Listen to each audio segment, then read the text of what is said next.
Blessed evening o mapagpalang gabi po sa ating lahat. Narito na naman sila para sa ating share ng devotion video. And unang-una po ay nais ko pong magpasalamat sa nagpatuloy sa akin sa kanilang boarding house ngayon kay Ate Honey at kay Ate Jo. Ayan, so God bless po dahil nayaan nila ako na makapagpahinga, matulog, and at the same time mag-sharing din ng ating mga personal experiences sa buhay and more sharing of the word of God, diba? So talagang super nakaka-bless ang dalawa nating mga ate na yan because they are blessed with the Lord with many things in life, and we know na God will repay them in all their kindness and good treatment and accommodating ng inyong lingkod for today. Dahil alam niyo naman, bukas na babalik ang ating mga amo mula sa kanilang naging bakasyon. So, kamusta po ang lahat? I do hope and pray that everyone is doing well and okay for today at sa mga bawat susunod na araw. So, ang inyong lingkod po ay dadako naman tayong muli sa ating pagbubulay-bulay ng salita ng Diyos. Ngunit bago ang lahat, wag po natin kakalimutan ang magpasalamat sa ating Panginoon sa buong araw na paggabay sa atin. So, tayo po ay manalangin. Ama namin Diyos na makapangyarihan sa lahat, pinupuri at pinasasalamatan ka po namin unang higit. Salamat sa buhay, kalakasan at hininga na ipinagkakaloob niyo sa amin. Gayon din po sa mga unexpected blessings, Panginoon. At gayon din sa mga test, trials, and problems, Panginoon, na aming pinagdadaanan o pagdadaanan pa, Panginoon, sapagkat alam namin that we are more than conqueror and we will overcome because our Lord Jesus overcome all the things that is the pinagdadaanan o pagdadaanan ng bawat tao, Panginoon. Kaya hindi po, Panginoon, we pray, Lord God, para po sa aming gagawing pag-devotion na ito, Panginoon, na pagbulay-bulay ng inyong mga salita, Panginoon, that let your anointing flow, Panginoon, at nawa, Panginoon, ay kasangkapanin niyo lang po ang inyong lingkod at hindi po ang aming kaniningan, ang aming katalinuhan ang makita, Panginoon, but your godly wisdom and divine wisdom be unto us, Panginoon, and let the glory alone be unto you, Panginoon, because you deserve all the glory, all the honor, and adoration, Panginoon. Gayon din po, aming walang sawa na pagpapasalamat sa tinapos na gawa ng Panginoong Hesus sa krus ng Kalbaryo o Golgota. Kaya kami ay mayroong maibabalita at maishashare sa bawat isa na salvation, na ebanghelyo, Panginoon, at good news, Panginoon, ng pagliligtas ng Panginoon. Bagamat hindi kami karapat-dapat, Panginoon, pero pinili niyo pa rin kami na mahalin at iligtas mula sa kasalanan, Panginoon. Gayun din po, patuloy kaming nagpapasalamat sa banal na Espiritu na siyang lumulukob, Panginoon, upang ang bawat gagawin, sasabihin at i-action namin, Panginoon, whether it's in physical, emotional, Panginoon, or sa aming heart and mind, Panginoon, ay tanging nakalulugod at ayon lamang sa inyong kalooban. Kayo po ang siyang kumilos sa bawat taong makakarinig, makakabasa o makakapanood nito, Panginoon, na ang pagrema ng inyong mga salita ay sumakanila, Panginoon, at may apply po namin ito sa aming pang-araw-araw na buhay. We bring back all the glory, all the honor, and adoration to your precious mighty name, your Son, Jesus Christ. Amen. Ayan. So, dumako po tayo sa Lucas 23:40. Ito po yung sinasabi. Ngunit pinagsabihan naman ito ng kanyang kasama, wala ka na bang takot sa Diyos? Ikaw ay pinaparusahan ding tulad niya. Message, may sumaway daw sa kriminal na kumukutya sa Panginoong Hesus. Sinabihan niya ang kasama niya kung wala na daw ba itong takot sa Diyos, dahil ang Panginoong Hesus daw ay pinaparusahan din katulad nilang dalawa. Application. Kabaligtaran naman ng naunang kriminal na nangungutya sa Panginoon, ang isa namang ito ay makikitaan mo na sinasaway ang maling sinasabi ng kapwa niya kriminal. Makikita din na siya ay may takot sa Diyos dahil tinanong niya ang isa kung wala na daw ba itong takot sa Diyos. At di niya alam na pasimple niyang ipinagtatanggol ang Panginoon. Nawa ganyan din tayo sa buong tapang at lakas loob na ipagtanggol ang pangalan ng Diyos, lalo na kung para itong nababastos o kinukutya ng iba. So, puri ng pagkabasa ng mabuting balita ng ating Panginoon, 'di ba? So, unaware itong isang kriminal na ito. So, ang ginawa na nga nating representation is, 'di ba, nasa gitna nila ang ating Panginoong Yesus at sabihin na natin yung nangungutya sa kanya is yung nasa kaliwa, 'di ba? Sabi nga sa atin ang paniniwala natin kapag ang sa isang relasyon ay may nangaliwa, ibig sabihin ito ay nagtaksil, 'di ba? So gamitin na lang natin na yung nasa kaliwa is yung kriminal na nangungutya sa ating Panginoon, and yung nasa precious right hand, because alam naman natin na ating Panginoong Yesus ay nasa kanang trono ng ating Diyos Ama, 'di ba? So ilagay naman natin yung isang kriminal na nagtanggol sa ating Panginoong Yesus unintentionally, na hindi niya alam na ipinagtanggol niya ang ating Panginoong Yesus to be on the right. So siya yung nasa kanan, 'di ba? So sinabihan niya itong kanyang kasama na wala ka na bang takot sa Diyos? So meaning to say ay may faith itong kriminal na nasa right side, 'di ba? Na kung saan ay pinagsabihan niya nga itong kanyang kasama na ang Panginoong Yesus nga daw ay pinaparusahan na katulad nilang dalawa, 'di ba? And siguro unaware pa itong kriminal na ito na kayang-kaya naman talaga ng Panginoong Yesus na iligtas silang lahat. Hindi lamang silang tatlo, kundi ang buong sangkatauhan. Pero makikita na natin in the first place pa lang na meron siyang faith. Meron siyang faith kay God, the Father. So alam naman natin na if we have faith in the Father, and we also have faith in our Lord Jesus Christ, mas lalong full package yun. Kumbaga talagang masasabi na malaki ang iyong pananampalataya, di ba? And yun nga, yung isang hamon o challenge sa atin na kapag there are person or people who are minamaliit, kinukutya ang pangalan ng ating Panginoong Jesus o ng ating Diyos Ama, ay marapat lamang na ipagtanggol natin ito, especially if we claim that we are believers, we are followers of Christ, we are born again Christian, and we know the gospel of the Lord, di ba, na if ever that people are mocking the name of our Lord Jesus Christ or our Lord God, is marapat lamang na ipagtanggol natin ito, dahil kumbaga yun yung ating um, great na magagawa na maipagtanggol ang pangalan ng ating Diyos, especially kapag ito ay minamaliit o nilalait ng iba, 'di ba? So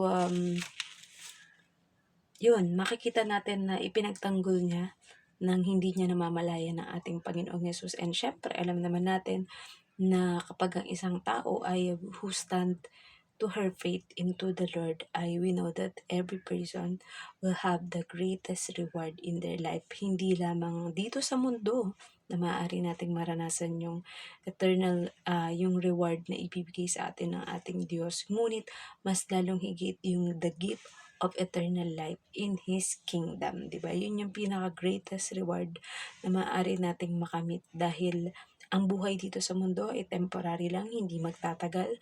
Tayo ay lilipas, tayo ay maglalaho. Hindi naman natin kayang tumagal na kagaya ng mga panahon na sinauna na ating mga ninuno na kaya nilang tumagal ng at least 1,000 years kung merong binless na ganun, or 800 years. But dahil sa flow ng buhay ngayon, and mga unhealthy na ang lifestyle and unhealthy na ang food, and ang weather ay pabago-bago na rin. So pinakamapalad na isang tao na aabot ng, if God's will, 150 years old. But in the record, I think na mga nasa 120 plus years old yung pinaka-oldest people in this lifetime na nabubuhay, especially kapag ang kanilang lifestyle ay talagang well-disciplined. And syempre, we know that our Lord is the one who will bless us with other added years in our life. If the Lord will prolong our life, we know that we still have a mission. But if the Lord will just allow us to live at a young age, and babawiin na ng Panginoon, or kailangan na nating ibalik ang espiritu na ipinagkaloob niya sa atin, ay nawa nagawan natin ang ating great commission in life, that to go therefore and make disciple of all nation. Kaya nga hindi na dapat nagpapatumpik-tumpik ka Ang kailangan na papalawig ng kaharian ng ating Panginoong Diyos ay dapat simulan na natin ngayon pa man habang tayo ay may oras at panahon na, because we don't know when will be the rapture come or when will our life will end in this world. So, nawa po may natutunan kayo sa ating share ng devotion video, at kailangan na rin po magpahinga ng inyong lingkod dahil sasabak na naman tayo sa matinding trabaho sa araw ng bukas. So, bago po tayo wakas ay wag po natin kakalimutan ang closing prayer. Let us all pray. Ang naming Diyos na makapangyarihan sa lahat, pinupuri at pinasasalamatan ka po namin. Salamat sa pagkabasa ng inyong mga salita, Panginoon, na tunay na mayroon laging fresh revelation at napakagandang mensahe para sa bawat isa sa amin, Panginoon. Help us, Lord God, na mas mapatibay at mapastrong, Panginoon, ang aming faith sa inyo, Panginoon, na kagaya ng kriminal na ito, Panginoon, that he admitted that he is a sinner, Panginoon. He admitted that we are really kailangang magdanas ng kaparusahan, Panginoon, dahil kami ay talagang tunay na makasalanan, Panginoon. Subalit dahil sa dakilang pag-ibig niyo sa amin at ng Panginoong Yesus ay inalay niya ang buhay niya para kami ay matubos sa aming mga kasalanan, Panginoon. And may you continue to help us to become bold and brave, Panginoon, upang ipagtanggol ang inyong dakilang pangalan, Panginoon, upang i-share ang gospel, Panginoon, o good news sa lahat ng tao, Panginoon, nang sa gayon ay mas marami ang maligtas at makasama sa inyong kaharian dyan sa langit, Panginoon. We pray for the salvation of all our family, relatives, mga friends, and the college, Panginoon, at mga taong makakasalamuha pa namin, Panginoon, that you will help us, Panginoon, to be your mouthpiece, Panginoon, to be your instrument, Panginoon, upang maibahagi sa kanila ang inyong mabuting balita ng kaligtasan, Panginoon. We pray also, Lord God, para sa lahat ng mga dumadanas ng mga pinansyal na mga problema, Panginoon, that you are the God who provides, Panginoon, at habang kami ay nabubuhay, Panginoon, ay patuloy na maipoprovide nyo, Panginoon, ang lahat ng aming pangangailangan. Gayon din, Lord God, for the restoration of the broken marriages, broken family, Panginoon, broken relationship ng kahit na sino, Panginoon, that you are the God who restore everything, Panginoon. I-restore niyo po ang bawat samahan, Panginoon, upang maging harmonious at maayos ang samahan ng bawat isa, Panginoon, sapagkat kaligayahan niyo po na may kapayapaan, may pagmamahalan, may pagkakaisa, Panginoon, at may maayos na relasyon ang bawat tao, Lord God. We also pray, Lord God, para sa lahat na may mga sakit at karamdaman, Panginoon, whether it's physically, emotionally, or spiritually, Lord God, that you are the God who healed, and by the stripes and wounds of your Son, Jesus Christ, we are healed from everything, every sickness, Panginoon, na mararanasan ng tao, Panginoon, even death, Panginoon. At we know, Lord God, na kung ang kalooban niyo po ay ang eternal na kapahingahan ng mga kakilala namin o mahal sa buhay, Panginoon, ay you will give comfort para sa mga mauulila ng mga taong ito, Panginoon. And we know, Lord God, na you are always giving and providing, Panginoon, para sa mga pastors, priests, evangelists, prophets, teachers, mga nagmi-missionaries, Panginoon, and OFWs, Panginoon, all around the world, Panginoon, especially ang mga Pilipino, Panginoon, who are claiming to be the only Christian nation in this world, Panginoon. Alam po namin, Panginoon, na you will provide for all our family, Panginoon, and sa lahat ng mga pag-travel o pagpunta sa iba't ibang bahagi ng mundo, Panginoon, at mga needs ng mga churches, Panginoon, to build churches, hospitals, Panginoon, universities, Panginoon, and schools, Panginoon, na kailangan ng bawat mga lugar, Panginoon, that you will help each and every one of us, Panginoon, na matupad ang inyong Great Commission, Panginoon, na inyong mandato to go therefore and make disciple of all nations, at punuin ang mundong ito, Panginoon, ng mga sumasampalataya at nananalig sa inyo, Panginoon. We also pray, Lord God, para sa aming bansang Pilipinas, Panginoon, na isa sa ayos niyo po ang aming bansa, Panginoon. You will elect and magtatayo kayo ng mga leader, Panginoon, who fear you, Panginoon, nang sa gayon ay maisaayos, Panginoon, ang aming bansa, hindi lang sa namumuno, mulit pati sa mga mamamayan, Panginoon, na magkaroon ng pagkakaisa, pagpapatawad, at tanggalin ang crab mentality, Panginoon, and corruption, Panginoon. But let them serve the country wholeheartedly, Panginoon, with the fear, divine fear of you, Lord God, para po hindi sila makagawa ng mga bagay na hindi kaaya-aya sa inyong paningin, Panginoon. Let there be Bible study, let there be a family gathering, Panginoon, na kung saan ay sama-samang nag-worship, nagpa-praise, Panginoon, at nananalangin at pinapa-strengthen ang aming faith sa inyo, Lord God. We also pray, Lord God, para po sa bansang ito na Hong Kong, Panginoon, that there will be revival in this country, Panginoon. Salamat sa buhay ng aming mga amo, Panginoon, na siyang nagiging dahilan o instrumento pa inyo, Panginoon, upang makapag-provide sa mga pangangailangan ng aming pamilya, lalong higit ng aming mga anak para sa kanilang pag-aaral sa school, Panginoon, at sa kanilang mga daily needs, Panginoon. Maraming salamat din po, Panginoon, sa harmonious na relationship ng bawat isa sa amin, Panginoon, that we know, Lord God, that you will guide and bless them more abundantly, Panginoon, sa kanilang trabaho, sa pag-aaral ng aming mga anak, Panginoon, at maging kami ng mga narito sa bahay, Panginoon. You will always protect them, Panginoon.